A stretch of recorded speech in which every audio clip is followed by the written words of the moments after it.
Hi అండి, welcome to Vijayaram kitchen.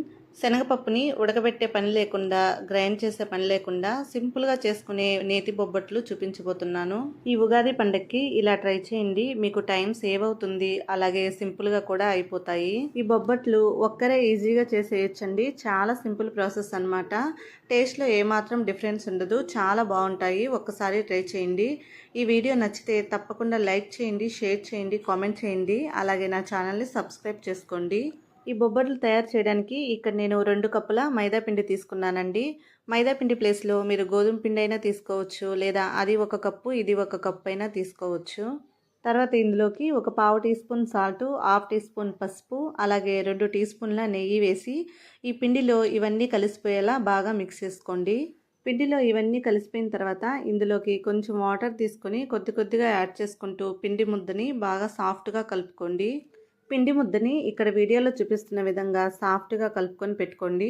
ఇప్పుడు దీనిపైన 1 టీ స్పూన్ నెయ్యి వేసి అంతా అప్లై చేసి దీనిపైన మూత పెట్టేసి ఒక 15 to 30 మినిట్స్ పాటు పక్కనుంచుకోండి. పిండి బాగా నానుతుంది. ఈలోగా మనం పూర్ణాన్ని రెడీ చేద్దామండి. స్టవ్ పైన ఒక కడాయి పెట్టుకుని ఇందులోకి 1/4 కప్పు బెల్లం వేసుకోండి.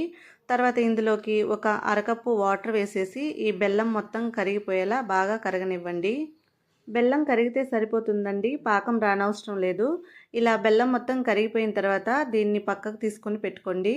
అదే స్టవ్ పైన మరో కడాయి పెట్టుకొని దీంట్లోకి 1 టేబుల్ స్పూన్ నెయ్యి వేసుకోండి. నెయ్యి కరిగిన తర్వాత ఇందులోకి 1 కప్పు శనగపిండి వేసుకోండి. ఇక్కడ శనగపప్పుకు బదులు మనం ఇక్కడ శనగపిండిని వాడుతున్నామండి పూర్ణానికి. ఈ శనగపిండి వేసిన తర్వాత మంటని స్విమ్లోనే పెట్టుకుని ఇదంతా కూడా బాగా ఫ్రై చేసుకోవాలండి. ఒక 5 నిమిషాల పాటు లో ఫ్లేమ్లోనే ఫ్రై చేసుకోవాలి.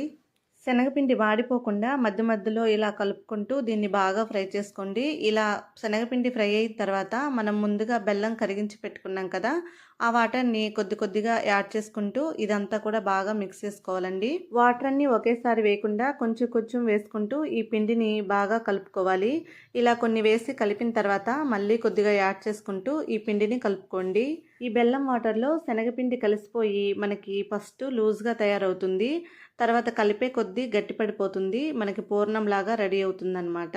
ఇలా పూర్ణం గట్టిపడిన తర్వాత ఇందులోకి ఒక హాఫ్ టీ స్పూన్ యాలకుల పొడి, 1 టేబుల్ స్పూన్ నెయ్యి వేసి ఇదంతా కూడా బాగా కలిసిపోయేలా మిక్స్ చేసుకోండి.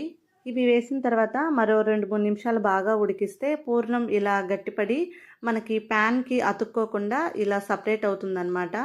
ఇలా ఈ స్టేజ్లో ఉన్నప్పుడు స్టవ్ ఆఫ్ చేసుకొని పక్కకు దించుకోండి. ఇప్పుడు ఈ పూర్ణం పిండిని బాగా చల్లారనిచ్చి చేతికి కొంచెం నెయ్యి అప్లై చేసుకొని ఈ పిండిని కొంచెం కొంచెం తీసుకొని బాల్ లాగా రెడీ చేసుకొని పక్కన పెట్టుకోండి. ఇలా అన్నీ కూడా బాల్స్ లాగా రెడీ చేసుకొని ఒక ప్లేట్లోకి తీసుకొని పక్కన ఉంచుకోండి. ఈలోగా మనకి పిండి ముద్ద కూడా నానిపోయి ఉంటుంది కదా, దీన్ని మరోసారి బాగా మెత్తగా ప్రెస్ చేసినట్టుగా ఇలా మిక్స్ చేయండి, సాఫ్ట్గా అవుతుంది. ఇప్పుడు ఇందులో నుంచి కొంచెం పిండిని తీసుకొని బాల్ లాగా రెడీ చేసి ఒక ప్లాస్టిక్ కవర్ పైన నెయ్యి అప్లై చేసుకొని ఈ బాల్ని పెట్టి కొంచెం ప్రెస్ చేసుకోవాలి. ఇలా కొంచెం ప్రెస్ చేసిన తర్వాత ఇందులోకి మనం ముందుగా రెడీ చేసి పెట్టుకున్న పూర్ణాన్ని పెట్టుకుని పైన అంతా కూడా కవర్ చేయాలి. ఇలా మొత్తం కవర్ చేసిన తర్వాత ఎక్స్ట్రా వచ్చిన ఈ పిండిని పక్కకు తీసేయండి. ఇప్పుడు పూర్ణం బయటికి రాకుండా రౌండ్గా చేసి నెయ్యి రాసిన కవర్ పైన పెట్టి తర్వాత నెయ్యి అప్లై చేసి మరో కవర్ పెట్టేసి ఇలా ప్రెస్ చేయాలి. పైన కొంచెం ప్రెస్ చేసిన తర్వాత సైడ్స్ ఇలా అన్నామంటే మనకి ఈజీగా బొబ్బట్టులాగా వచ్చేస్తుంది.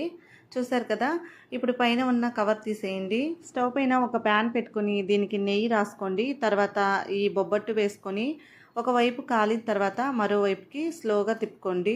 ఇలా మరోవైపు కాలిన తర్వాత దీనిపైన అలాగే అంచులకి నెయ్యి అప్లై చేసి 2 వైపులా కూడా ఈవెన్గా కాల్చుకొని ఒక ప్లేట్లోకి తీసుకోండి. ఇలాగే మిగిలిన బొబ్బట్లన్నీ కూడా కాల్చి చల్లారిన తర్వాత ఒక ఎయిటెడ్ బాక్స్లో కానీ లేదా హాట్ బాక్స్లో కానీ పెట్టుకుంటే మెత్తగా ఉంటాయి. అలాగే వీటిని 3-4 డేస్ వరకు నిల్వ ఉంచుకోవచ్చండి. చాలా టేస్టీగా చాలా బాగుంటాయి అన్నమాట.